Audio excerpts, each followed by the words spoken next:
Innal hamdalillah nahmaduhu wa nasta'inuhu wa nastaghfiruh wa na'udzu billahi ta'ala min shururi anfusina wa min sayyiati a'malina man yahdihillahu fala mudhillalah wa man yudlil fala hadiyalah wa ashhadu an la ilaha illallah wahdahu la syarikalah wa ashhadu anna Muhammadan abduhu wa rasuluh. Ya ayyuhalladzina amanu taqullaha haqqa tuqatih wa la tamutunna illa wa antum muslimun. Ya ayyuhan nasu taqu rabbakumul ladzi khalaqakum min nafsin wahidah wa khalaqa minha zawjaha wa batha minhuma rijalan katsiran wa nisaa'a wattaqullaha alladzi tasaaluna bihi wal arham innallaha kana 'alaikum raqiba. Ya ayyuhalladzina amanu taqullaha wa qulu qawlan sadida yuslih lakum a'malakum wa yaghfir lakum dhunubakum wa may yuti'illaha wa rasulahu faqad faza fawzan 'azima amma ba'd. Fa inna asdaqal hadithi kitabullah wa khairal hadi hadi Muhammadin sallallahu alaihi wasallam wa syarral umuri muhdatsatuha wa kullu muhdatsatin bid'ah wa kulla bid'atin dhalalah wa kulla dhalalatin finnar. Ikhwani fillah rahimani wa rahimakumullah. Kita meneruskan kembali pembahasan kitab Makanatus Sunnatin Nabawiyah oleh Syekh Dr. Umar bin Muslih Al-Husaini hafizahullahu taala. Kita masih membahas tentang Makanatus Sunnah inda as-salaf, yaitu bagaimana para salaf mengagungkan sunnah atau bagaimana kedudukan sunnah di sisi para salafus soleh, yaitu para sahabah, para tabi'in, para tabi'ut tabi'in, dan imam-imam setelah mereka. Sampai di halaman 124, Rabi'an ma ruya 'anil a'immati ba'da dzalik, yaitu yang diriwayatkan dari para imam-imam setelahnya, yakni abad keempat ke atas, ya, abad ketiga, abad keempat. Terakhir kemarin kita sampaikan poin yang kedua, ucapan Al-Imam Al-Barbahari dalam kitabnya Syarhus Sunnah. Beliau mengatakan, i'lamu annal islama huwa sunnah wa sunnata hiyal islam. Ketahuilah bahwa Islam itu sunnah dan sunnah itu adalah Islam. Kemudian poin yang ketiga, waqala Ibnu Battah Al-Ukbari, berkata Al-Imam Ibnu Battah Al-Ukbari dalam kitabnya Al-Ibanah, kata beliau, wa hallaka malja'un talja'u ilaihi aw syai'un ta'awwala alaihi ghaira sunnati Rasulillahi sallallahu alaihi wasallam. Kata beliau, adakah bagimu tempat untuk bersandar? Adakah bagimu tempat untuk bergantung selain daripada sunnah Nabi sallallahu alaihi wasallam? Allati faradallahu 'alaika ta'atahu fiha, di mana Allah azza wa jalla telah mewajibkan engkau untuk taat kepada beliau, wa qabulaha wal 'amala biha, dan Allah juga mewajibkan engkau untuk menerima sunnah dan mengamalkan sunnah tersebut. Ya, ini kata Imam Ibnu Battah Al-Ukbari. Kesimpulannya beliau menganggap bahwa tidak ada bagi kita sesuatu yang bisa kita jadikan pegangan, sandaran, ya, kecuali sunnah Nabi sallallahu alaihi wasallam. Kemudian yang keempat, waqala Ibnu Khuzaimah, berkata Al-Imam Ibnu Khuzaimah rahimahullahu taala, yang mendapatkan gelar sebagai Imamul A'immah, ya, imamnya para imam, yaitu Al-Imam Ibnu Khuzaimah rahimahullah.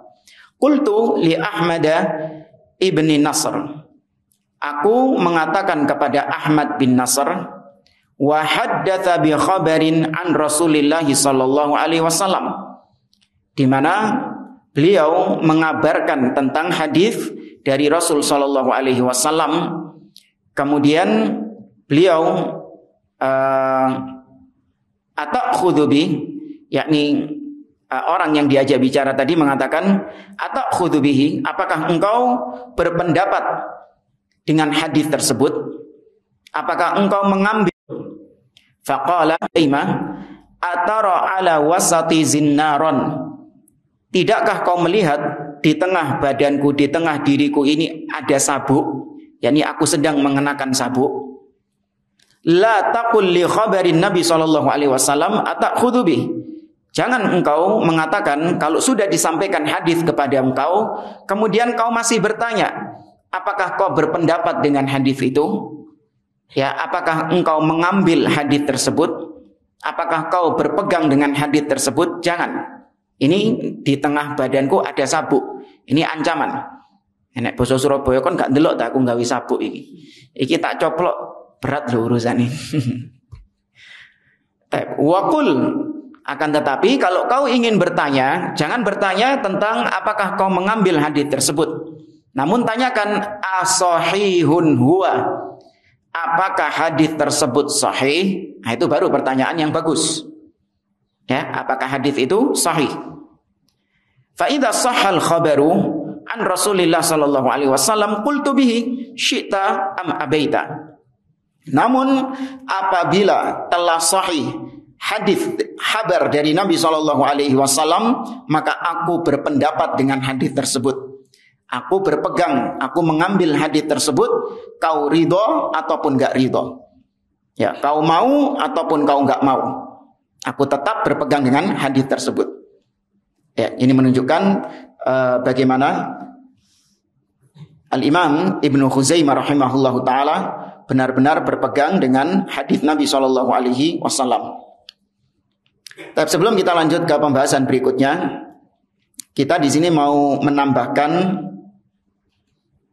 dari kitab Al-Ibanah As-Sughra yang ditulis oleh Al-Imam Ibnu Battah Al-Ukbari rahimahullahu taala tentang bagaimana para sahabat atau bagaimana para salaf terdahulu mereka benar-benar berpegang dengan sunnah.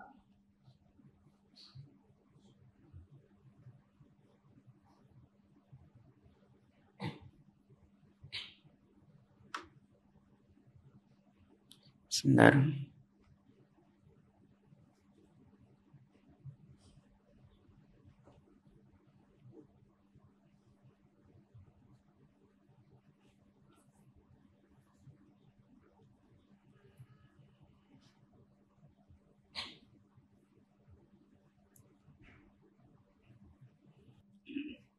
Tapi mungkin insya Allah kita sampaikan lain waktu.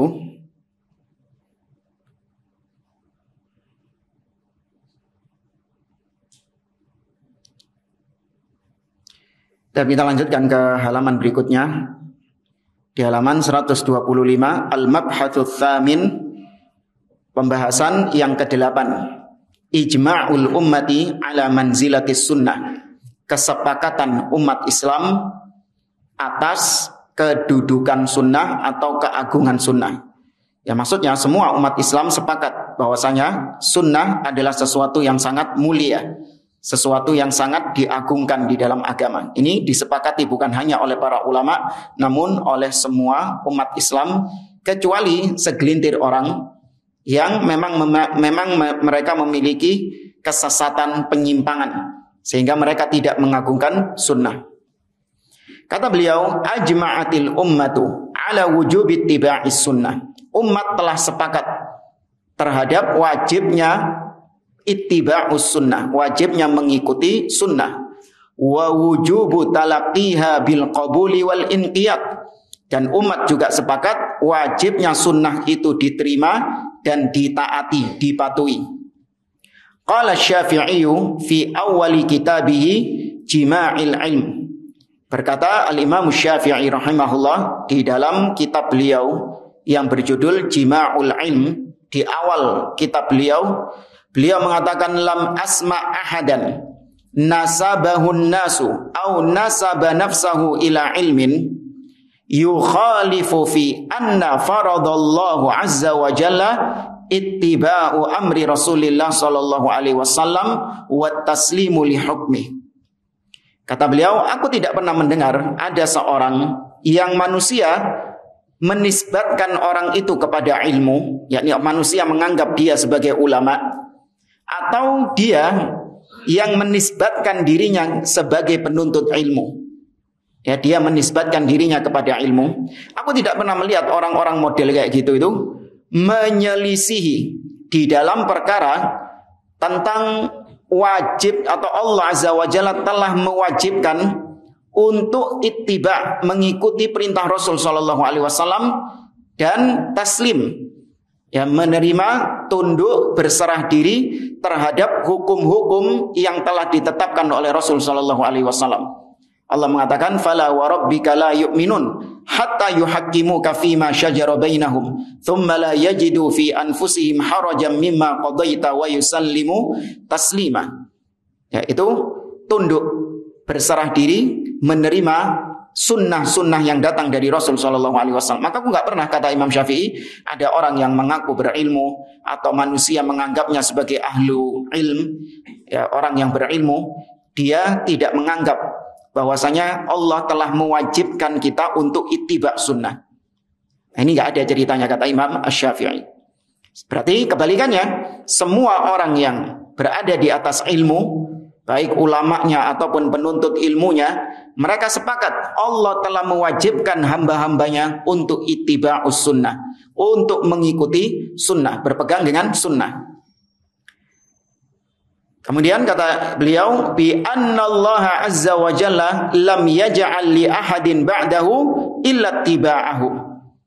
Bahwasanya Allah azza wa jalla tidak menjadikan salah seorang pun setelah Rasul sallallahu alaihi wasallam untuk diikuti, kecuali Rasul yang diikuti. Ya, berarti Allah tidak pernah menjadikan siapapun selain Rasul sallallahu alaihi wasallam untuk diikuti secara mutlak. Ya, adapun para sahabat diikuti. Ya, kenapa para sahabat diikuti? Karena mereka mengikuti Nabi sallallahu alaihi wasallam. Seandainya sahabat tidak mengikuti Nabi sallallahu alaihi wasallam, gak jadi sahabat dia. Tapi jadi Abu Jahal. Ya, jadi Abu Jahal, jadi Abu Lahab. Ya, kita mengikuti para sahabat karena para sahabat mengikuti Rasul sallallahu alaihi wasallam. Wa annahu la yalzamu qaulun bi kulli halin illa bi kitabillah aw sunnati rasulih sallallahu alaihi wasallam. Dan tidak ada ucapan siapapun, bagaimanapun ucapannya, tidak ada yang harus kita terima ucapan tersebut kecuali apabila dengan kitabullah dan dengan sunnah Rasul sallallahu alaihi wasallam. Wa anna ma siwahuma tab'un lahuma. Adapun selain kitabullah, selain Al-Quran dan selain sunnah Nabi SAW, itu hanyalah mengikuti Al-Quran dan sunnah. Ya, mereka ucapan selain Al-Quran dan sunnah itu hanya mengikuti saja, mengekor kepada Al-Quran dan sunnah. Wa anna faradallahi alaina wa ala man ba'dana wa qablana fi qabulil khabari an Rasulillah sallallahu alaihi wasallam wahid. Dan kewajiban yang Allah tetapkan kepada kita dan kepada orang-orang sebelum kita atau orang-orang sesudah kita, itu kewajiban yang satu, yaitu menerima kabar, menerima hadis dari Nabi SAW. Jadi nggak ada bedanya. Jangan dianggap terus kita tok yang disuruh untuk ittiba'us sunnah. Adapun orang-orang sebelum kita nggak wajib, ya, atau orang-orang setelah kita nggak wajib lagi mengikuti sunnah. Ya, ada orang-orang yang beranggapan demikian, bahwasanya sunnah ini itu hanya cocok diterapkan ketika zaman dahulu. Ya, ketika di zaman sahabat. Sekarang 2024, zaman sudah berbeda. Kalau tetap berpegang dengan sunnah, tetap menerapkan sunnah, wah ini nggak cocok, nggak jalan Islam ini katanya. Naudzubillah. Atau sebaliknya, mereka menganggap bahwa orang-orang yang ada di masa yang akan datang, di mana mungkin kemajuan zaman sudah semakin berkembang pesat, maka mereka nggak wajib untuk berpegang dengan sunnah.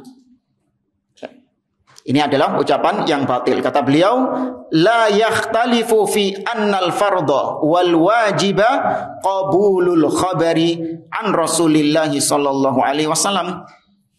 Tidak ada perbedaan dari umat-umat baik yang sekarang, sebelumnya ataupun yang akan datang, bahwasanya yang fardu, yang wajib menerima kabar dari Rasul, menerima hadis dari Rasul sallallahu alaihi wasallam. Illa firqatun, kecuali ada satu kelompok, sa'asifu qaulaha insyaallah, aku akan mensifatkan mereka insyaallah.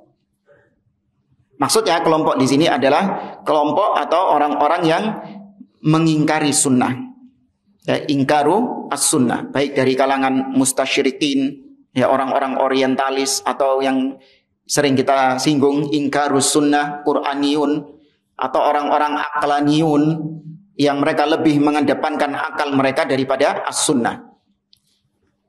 Qala Ibnu Hazmin, berkata Imam Ibnu Hazm, qauluhu ta'ala, firman Allah Ta'ala yang ada di dalam surah An-Nisa, fa in tanaza'tum fi syai'in farudduhu ilallahi war rasul in kuntum tu'minuna billahi wal yaumil akhir.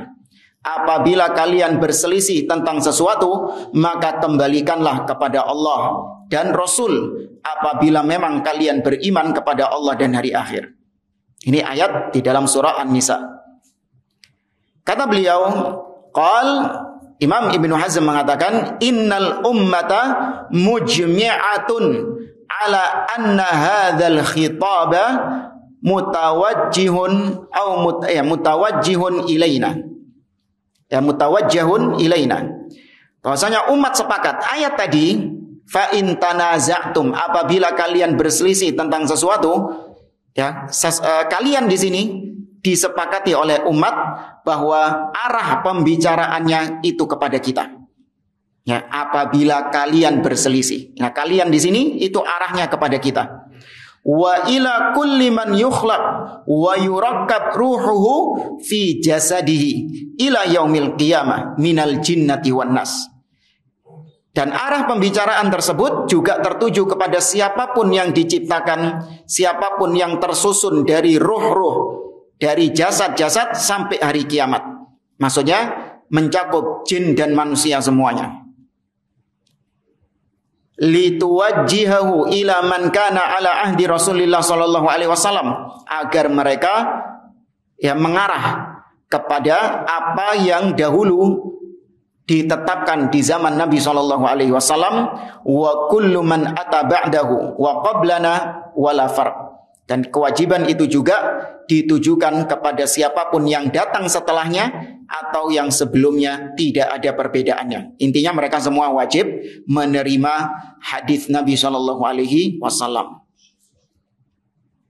Wa qala Syekhul Islam Ibnu Taimiyah rahimahullah, wa hadhihi sunnatu idza thabatat fa innal muslimina kullahum muttafiquna ala wujubi ittiba'iha.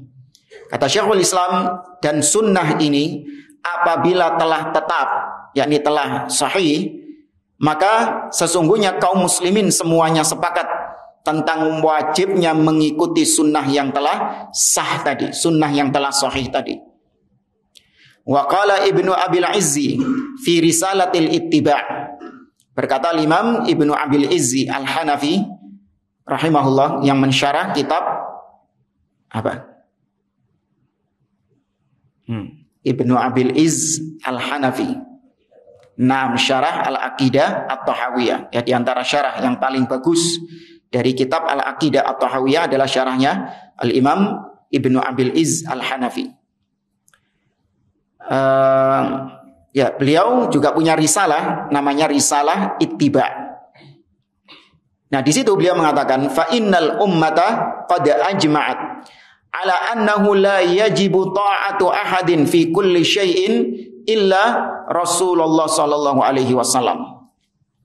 Bahwasanya umat telah sepakat bahwa tidak ada kewajiban untuk taat kepada siapapun dalam semua perkara kecuali kepada Rasulullah sallallahu alaihi wasallam. Terus taat sama orang tua gimana? Taat sama pemimpin, katanya nggak ada orang yang ditaati, ya siapapun itu selain Rasul sallallahu alaihi wasallam. Nah, bagaimana taat kepada orang tua? Taat kepada pemimpin, istri, taat kepada suaminya. Nah, bagian dari ketaatan kepada Rasul. Dan taat kepada Rasul merupakan taat kepada Allah Azza wa Jalla. Maka seorang ketika dia taat kepada orang tua, istri taat kepada suami, rakyat taat kepada pemimpin, itu bukan taat kepada hanya sebatas taat kepada zat orang tuanya. Ya, bukan sebatas taat kepada zat suaminya. Bukan taat kepada zat apa yang kurang? Pemimpinnya. Ya, tapi yang dijadikan landasan di situ adalah taat kepada Allah Subhanahu wa taala, taat kepada Rasul sallallahu alaihi wasallam, dan ketaatan kepada Rasul merupakan ketaatan kepada Allah. Allah berfirman, "Man yuti'ir rasul faqad ata'a Allah." Barang siapa yang taat kepada Rasul, maka dia mentaati Allah Azza wa Jalla. Nah, kita kalau punya prinsip seperti ini, enak kita mentaati pemimpin. Enak kita mentaati orang tua. Tapi kalau ternyata taat kita itu karena zat pemimpinnya, yakni karena individu pemimpinnya, maka yang terjadi adalah tabadul manafi'. Hanya sebatas timbal balik saja. Kalau pemimpinnya baik, oh ya kita taat. Ya, tapi kalau pemimpinnya buruk, oh afwan. Ya, nggak taat kita. Kalau orang tuanya baik, ya kita taat sama orang tua. Tapi kalau orang tuanya buruk, oh afwan, kita nggak ada taat kepada dia. Naudzubillah. Atau istri biasanya. Apa itu yang di apa? Abang punya uang disayang apa? Kalau nggak punya uang ditendang. Nah, iya kayak gitu. Ya, karena itu ngelihat individu orangnya. Tidak dalam rangka menjalankan ketaatan kepada Rasul, tidak dalam rangka menjalankan sunnah Nabi SAW, yang itu merupakan ketaatan kepada Allah Azza wa Jalla. Baru beberapa bulan yang lalu itu ada berita viral, beberapa saudara itu menitipkan ayahnya yang sudah tua ke panti jompo dan dilepas. Bahkan kalau mati nggak usah dikabari. Ada kan? Ya, yang viral beberapa hari yang lalu itu. Alasannya, kenapa demikian? Karena itu orang tua dari kecil menelantarkan anak-anaknya tersebut. Nggak diurus sama bapaknya. Sehingga ketika bapaknya sudah tua, anak-anaknya sudah dewasa, dibales sama anaknya. Anaknya nggak mau ngurusi bapaknya, sehingga dititipkan di panti jompo, bahkan tanda tangan semua anaknya, kalau bapak mati kita nggak usah dikabari. Nah, ini kita baca komentar-komentarnya netizen ini. Rata-rata mendukung anaknya. Iya sih, Mak. Rata-rata mendukung anaknya. Aku kalau digituin ya kayak gitu juga lah. Nggak sudi aku. Nggak sudi aku. Orang tua dari kecil tidak memperhatikan aku. Dari kecil nggak pernah ngerawat. Tahu-tahu sudah dewasa, kok enak kita yang ngerawat. Naudzubillah. Ini sekali lagi karena ngelihat apanya? Zatnya. Karena ngelihat individunya. Coba kalau dia ngelihat perintah taat kepada orang tua datang dari Allah Azza wa Jalla. Ya, dia taat kepada orang tua bukan karena orang tuanya baik atau jelek, bukan karena orang tuanya merawat atau tidak, membesarkan atau tidak, orang tuanya kejam atau baik, enggak. Ya, kita taat kepada orang tua karena murni perintah dari Allah Azza wa Jalla. Ya, Allah Subhanahu wa taala mengatakan di dalam surah Al-Isra, kata Allah Subhanahu wa taala, wa qada rabbuka alla ta'budu illa iyyah wa bil walidaini ihsana. Wa qala Asy-Syaukani, berkata Imam Asy-Syaukani rahimahullah, inna thubuta hujjiyatis sunnah al-mutahharati wastiqlalaha bi tasyri'il ahkam daruratun diniyatun. Sesungguhnya ketetapan berhujjah dengan sunnah yang suci, dan bahwasanya sunnah itu merdeka untuk mentasyri', membuat syariat hukum. Bisa nggak Al-Quran sunnah itu membuat atau menetapkan syariat tanpa Al-Quran? Bisa, dan itu banyak. Ya, banyak syariat-syariat yang hanya ditetapkan dengan sunnah, tidak ada di dalam, sebenarnya ada di dalam Al-Quran. Apa yang ingat ayatnya? Abdullah bin Mas'ud yang tentang tato itu. Masih ingat ceritanya? Abdullah bin Mas'ud ditanya sama seorang wanita tentang laknat kepada Al-washimah wal mustaushimah. Orang wanita yang mentato dan yang ditato. Dia mengatakan bahwa aku membaca Al-Quran dan aku tidak mendapati ada larangan itu. Ya, kata Abdullah bin Mas'ud, ada larangannya di dalam Al-Quran. Nah, ada yang tahu ayatnya apa? Surat apa itu? Al-Hasyr ayat yang ke-7. Wa ma atakumur rasulu fakhudhu wa ma nahakum anhu fantahu.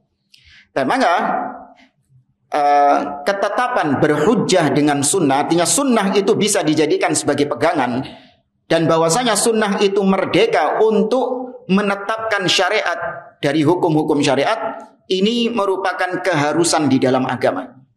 Ya, sebuah perkara yang darurah. Darurah ini artinya diharuskan di dalam agama. Wala yukhalifu fi dzalika illa man la hadza lahu fil Islam. Dan tidak ada yang menyelisihi dalam hal ini. Artinya semua umat sepakat. Sunnah merdeka untuk menetapkan hukum di dalam Islam. Ya, semua umat sepakat kecuali orang-orang yang memang tidak ada bagian sedikit pun di dalam Islam. Artinya orang-orang yang memang tidak dianggap pendapatnya di dalam Islam. Ya, jadi jangan semua dibilang, wah ini perbedaan pendapat. Ya, lihat dulu perbedaan pendapatnya. Kalau memang perbedaan pendapat tersebut ada bagiannya di dalam Islam, artinya dianggap sama para ulama, ya kita tolerir. Tapi ada perbedaan pendapat yang tidak dianggap.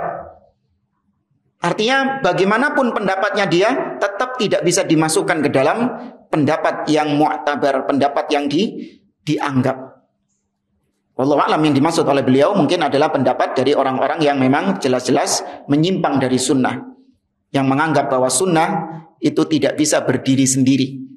Kata mereka, harus ada dari Al-Quran, harus ada ayatnya dari Al-Quran. Kalau ayatnya nggak ada dari Al-Quran, maka sunnah nggak bisa dipakai. Pendapat seperti ini jangan dianggap khilafiyah. Ya, mereka sering berlindung di balik kata-kata khilafiyah. Ya, jangan suka menyinggung khilafiyah, perkara-perkara perbedaan pendapat. Ya, harus menghormati perbedaan pendapat.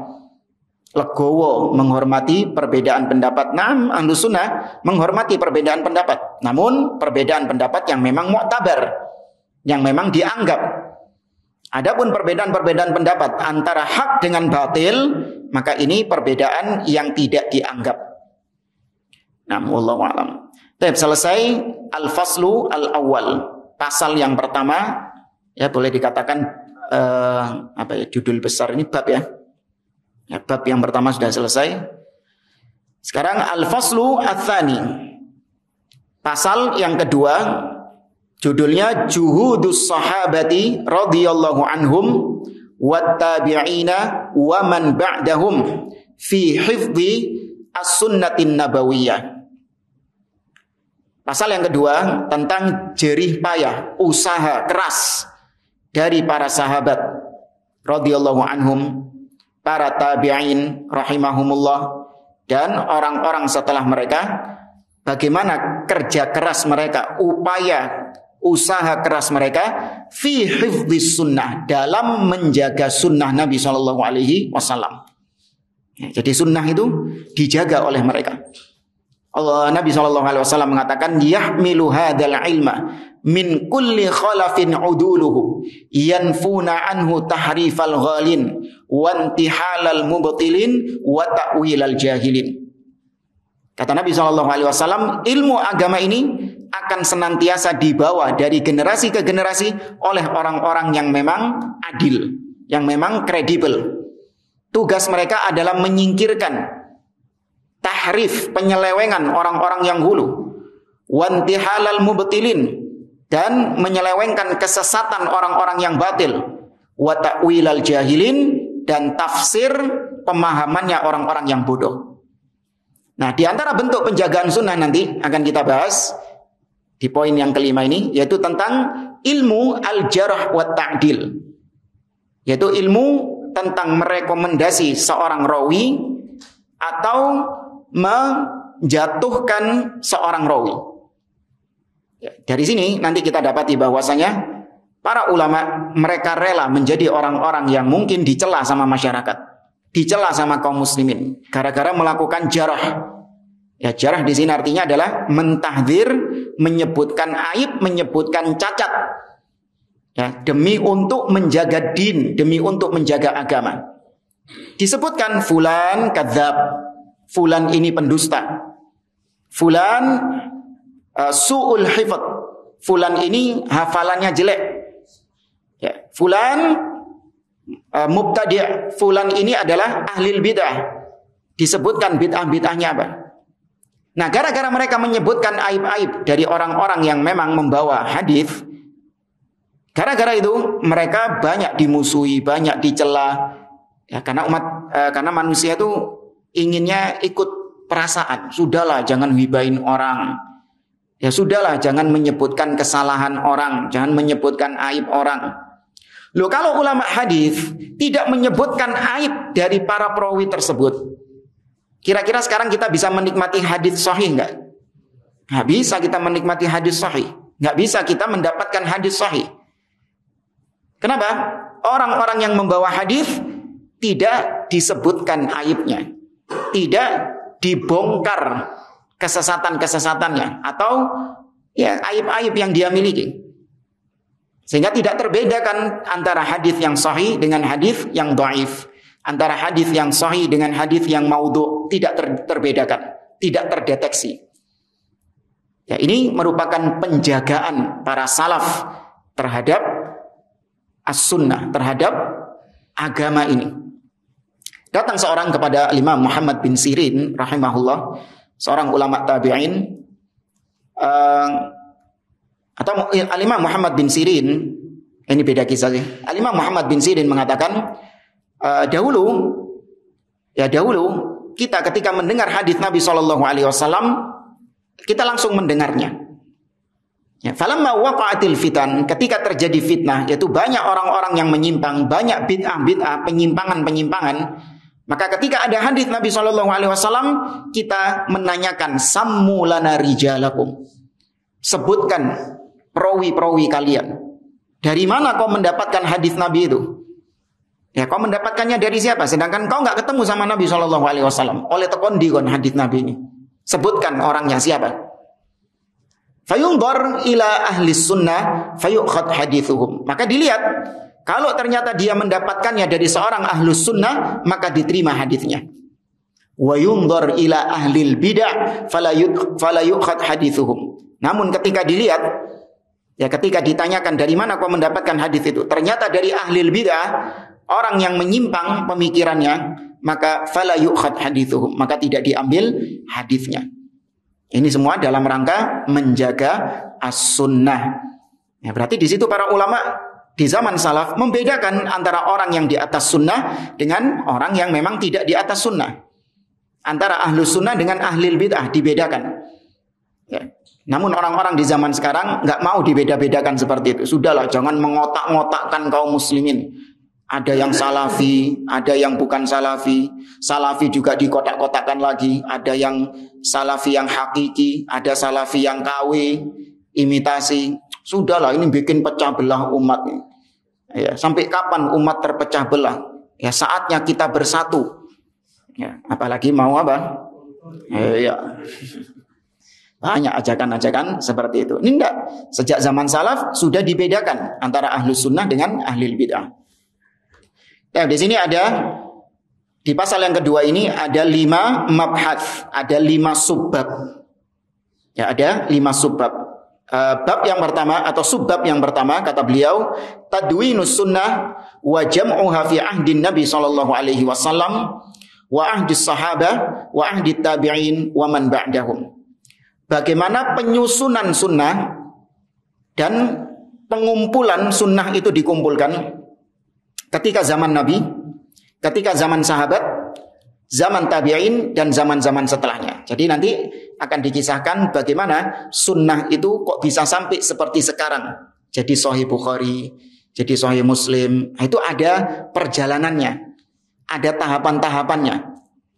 Nah, ini juga membantah sebagian orang yang mengatakan sunnah itu kan baru ada jauh setelah zaman Nabi SAW.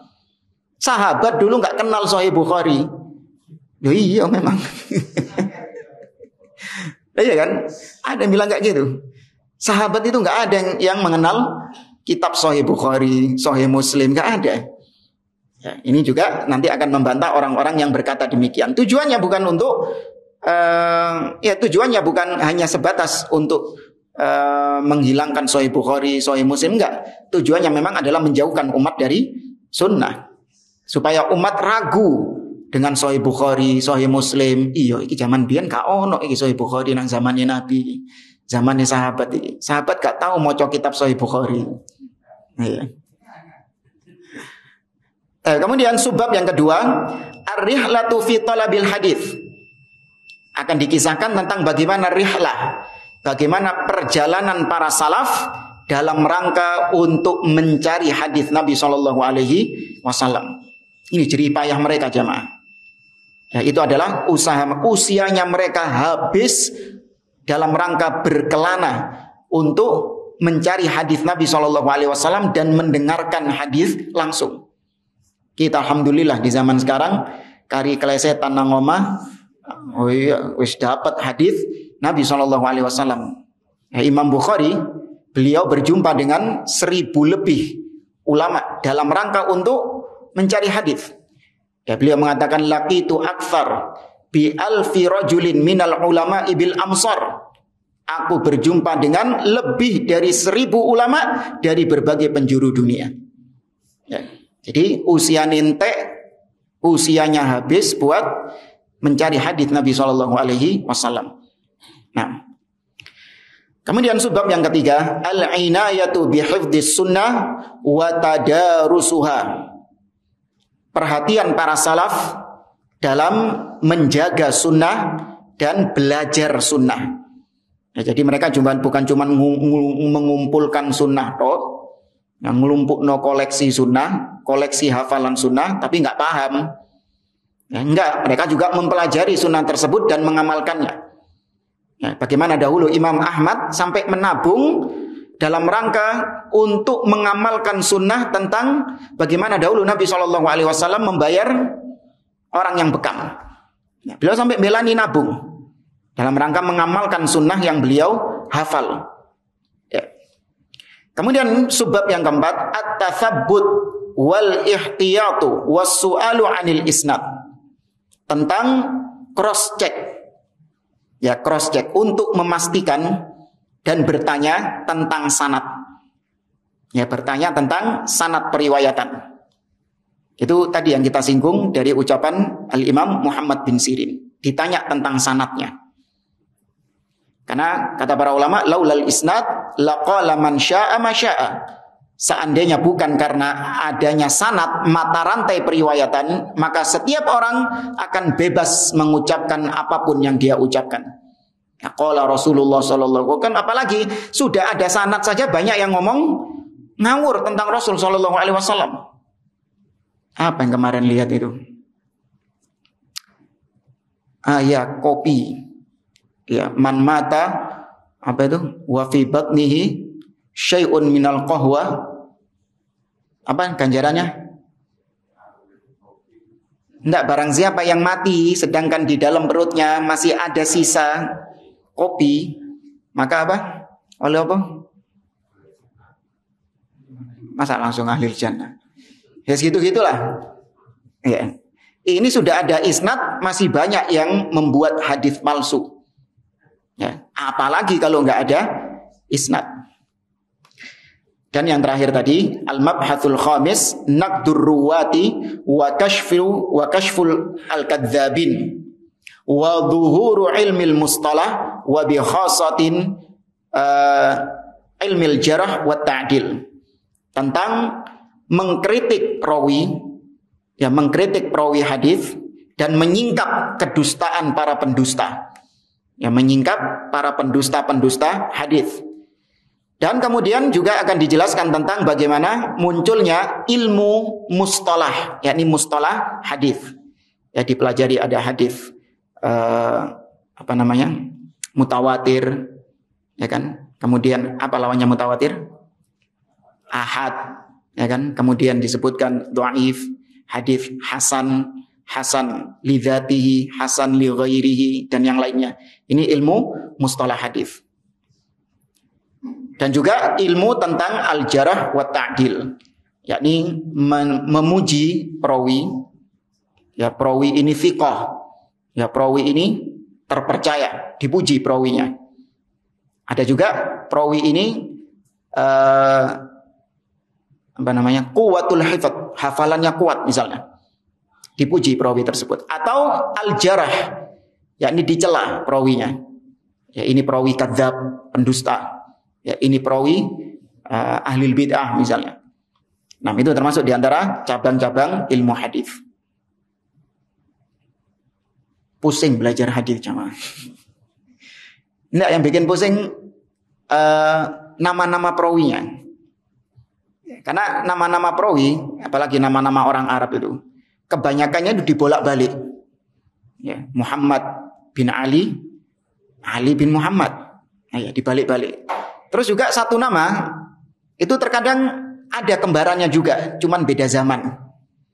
Makanya sampai perawi hadis justru lebih dikenal dengan julukannya. Seperti Al-A'raj yang pincang, ya kan, Al-A'mash yang matanya rabun misalnya. Itu padahal namanya Abdurrahman bin Hurmus. Itu untuk istilahnya apa ya? Nengeri, apa nengeri? Hah? Iya, untuk memberi tanda dan membedakan dengan yang lain. Ya. Maka luar biasa orang-orang yang belajar ilmu hadis, ya, apalagi sampai sudah luar biasa sebagaimana muhaddits di zaman kita sekarang, yang tidak ada orang seperti itu di zaman sekarang ini, yaitu Syekh. Nah, sudah meninggal, ini masih hidup. Nama Syekh Abdul Muhsin Al-Abbad, ya, hafizahullah taala. Ya, beliau luar biasa ketika mengajar hadis di Madinah. Ya, beliau matanya sudah agak sudah agak menurun karena usia beliau sudah usia lanjut. Jadi beliau hanya mendengar dari orang yang membaca. Biasanya ada qari'nya yang membaca hadis. Qari'nya membaca, ya, haddatsana fulan, akhbarana fulan, disebutkan periwayat-periwayatannya, sanad-sanadnya, kemudian matan hadisnya sampai selesai. Ya, setelah itu beliau ulangi lagi seperti yang disampaikan oleh qari', namun tanpa baca kitab. Ya, tanpa baca kitab. Ya, sebagaimana juga dahulu Syekh Muqbil bin Hadi Al-Wadi'i, beliau ketika dibacakan oleh qari'nya hadis, ada satu nama yang beliau kritik di situ. Dan beliau tahu kalau itu salah cetak. Tapi di kitabnya tulisannya memang seperti itu. Ya, kemudian beliau bilang ini salah cetak. Ya, yang benar bukan anfulan, harusnya anfulan. Jadi wallahu alam, ada mungkin kebalik. Ya kan, harusnya ini di urutan yang sekian, kemudian kebalik ke urutan sekian. Ya mungkin orang percetakannya ketika ngetik kualik. Ya, tapi beliau sudah tahu bahwasanya ini kebalik. Ketika dicek ke cetakan yang lain, benar. Ya, padahal beliau tanpa melihat. Ya, ini ulama ini. Ya. Nggak mampu kita orang. Ikhwan fillah rahimani wa rahimakumullah. 8 menit. Dan mungkin cukup di tamhid, yakni permulaan dari bab ini. Beliau mengatakan, inayatus sahabati wat tabi'ina wa man ba'dahum bis sunnatin nabawiyyah ja'at min ilmihim bimakanatiha minad din. Perhatian para sahabat. Kok bisa para sahabat itu perhatian luar biasa kepada sunnah? Demikian para tabi'in dan orang-orang setelahnya. Kenapa mereka sangat perhatian terhadap sunnah? Karena pengetahuan mereka. Karena ilmu yang mereka tahu tentang agungnya sunnah di dalam agama. Jadi mereka tahu betapa agungnya sunnah. Maka berangkat dari situ mereka sangat perhatian terhadap sunnah itu. Wa annaha mubayyinatun li kitabillahi wa mufassiratun lahu.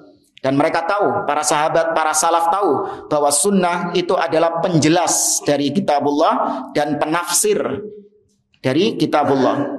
Wa annaha syari'atun wa wahyun.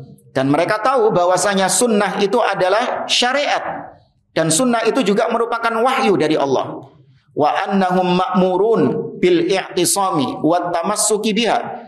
Dan mereka tahu, para sahabat ini, para salaf ini, bahwa mereka diperintahkan untuk berpegang teguh dengan sunnah itu. Wa annan najata wal fauza wal falaha liman wuffiqa lidzalik. Dan mereka, para salaf, tahu bahwa kesuksesan, kejayaan, keselamatan itu bagi orang-orang yang diberi taufik untuk sunnah, di atas sunnah. Wal halaka wal khusrana liman a'rada anha wa tanakkaba tariqaha. Dan mereka juga tahu bahwa kebinasaan, kerugian bagi siapa saja yang berpaling dari sunnah dan menyimpang dari jalan sunnah. Wa qad kanat juhuduhum fi hifdhiha mutanawwi'atan fi abwabin syatta. Dan usaha keras mereka, jerih payah para salaf dalam menjaga sunnah bermacam-macam. Ya, bermacam-macam. Bagaimana usaha mereka dalam menjaga sunnah ini macam-macam, nggak satu model. Di antaranya fi tadwiniha, menyusun sunnah. Itu juga usaha para salaf dalam menjaga sunnah. Fi rihlati fi talabiha, mereka rela bepergian jauh, rihlah untuk mencari hadis sunnah. Wa fil inayati bi hifdhiha wa tadarusiha, dan mereka perhatian menjaga dan mempelajarinya. Fit tatsabbut, ini yang tadi kita sebut ya. Ya, sebab-sebab yang kita sebut itu semua merupakan usaha para salaf dalam menjaga sunnah. Kemudian di paragraf yang terakhir kata beliau, wa fi hadzal fasl ubayyinu jawaniba min juhudihim fi hifdhis sunnah bi ijaz. Dan di dalam bab ini, pasal ini kata beliau, aku akan jelaskan sisi-sisi upaya para salaf, upaya mereka dalam menjaga sunnah biijaz, dengan ringkas. Ya, nggak disebutin semuanya, tapi dengan ringkas. Idzil maqsudu bayanu makanatis sunnah, karena memang tujuannya adalah untuk menampakkan, menjelaskan keagungan sunnah. Kembali ke judul kitab ini, yaitu Makanatus Sunnah. Min khilali ma'rifati hadhil juhud. Dari sisi kita tahu betapa para salaf, mereka sangat luar biasa jerih payahnya dalam menegakkan sunnah, dalam menjaga sunnah, dalam mempelajari sunnah. Itu semua berangkat dari pengetahuan mereka tentang makanatus sunnah, tentang kedudukan, keagungan sunnah ini. Dan insyaallah di pertemuan berikutnya kita akan bahas tentang tadwinus sunnah wa jam'uha, tentang penyusunan sunnah dan pengumpulan sunnah itu. Karena dahulu Nabi SAW melarang para sahabat untuk menulis hadis. Ya, kemudian baru setelah itu diberi rukhsah, diberi izin.